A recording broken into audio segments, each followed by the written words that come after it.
I'm joining. But I think all these teams change players so often. They're not in. They're gonna have to play the diamond. Oh, here, coming out to the left. There's like multiple reasons. Trying to break drone, trying to break drone. The issues is like right now, like all the good players are basically like on one team for both NA and EU. They broke drone. They broke drone. Like all the very good players are all on the same team in both EU and NA. So like it's to the point where like all the players or the other teams are basically like trying to catch up. And instead of like improving and catching up, they're just trying to like do shortcuts to catch up, but it just won't work. It'll just, yeah. Majority of the time it just doesn't work like that. I guess in this situation. Shortcuts, what are they doing? They're just replacing players to like get better.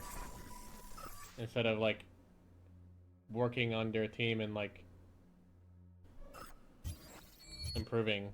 That's basically like they're trying to shortcut it by just replacing. They think that like if they just replace a player they'll get better. Or they can win. And not like, oh, we should like stay together and improve. Another thing is that like roster locks or roster changes are very, very loose in Apex. And in my opinion, I feel like they should be a lot more strict.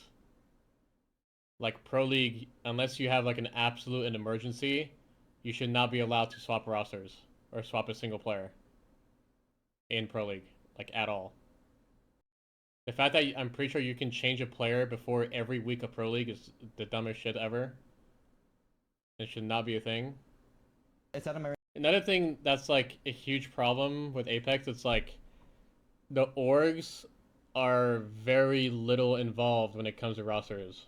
Like majority of other tier 1 esports, orgs have a lot more like formal or professional ways of dealing with rosters. When it comes to Apex, it's literally just like they just listen to whoever like usually is the IGL or even the coach on the team. Majority of the time, it's just like, you know, who's the captain or the IGL on the team that they just listen to.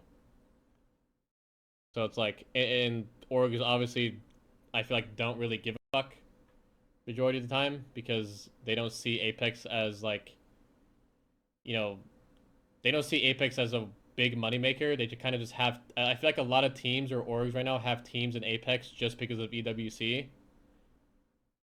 A majority of them have teams because of EWC. I feel like if EWC wasn't a thing, there would be like very little orgs in Apex. Some orgs just kind of like pay players not a lot, and they just like make a profit because of like EWC like partnership or like it used to be like ALGS partnership. But that's not anything anymore. Got handled. Someone's ported close to me on this right side. Here. What the fuck is this guy doing? I'm swinging him. I'm imping. His teammate took port as well. He does? No, he's I need help those things. I'm getting fucking spammed here, guys. That guy's almost cracked. Can I swing it? They're trying to take port. I'm one. I have full heal. What the fuck is that? K, you're back. It's the ult. Okay. I'm gonna shoot that fucking thing. I can't. I think we're dead. One guy right now. Yeah, except There's two guys. Dude. We got double ulted. I shot the other one and it has like 500 health. I can't shoot both of them.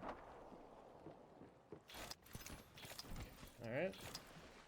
I broke the first one from the other team, and then I tried to break the other one. The first one was a Q. It wasn't even an ult. No, it wasn't ult. No, there was another ult. That shit is so fucking cringe, like actually.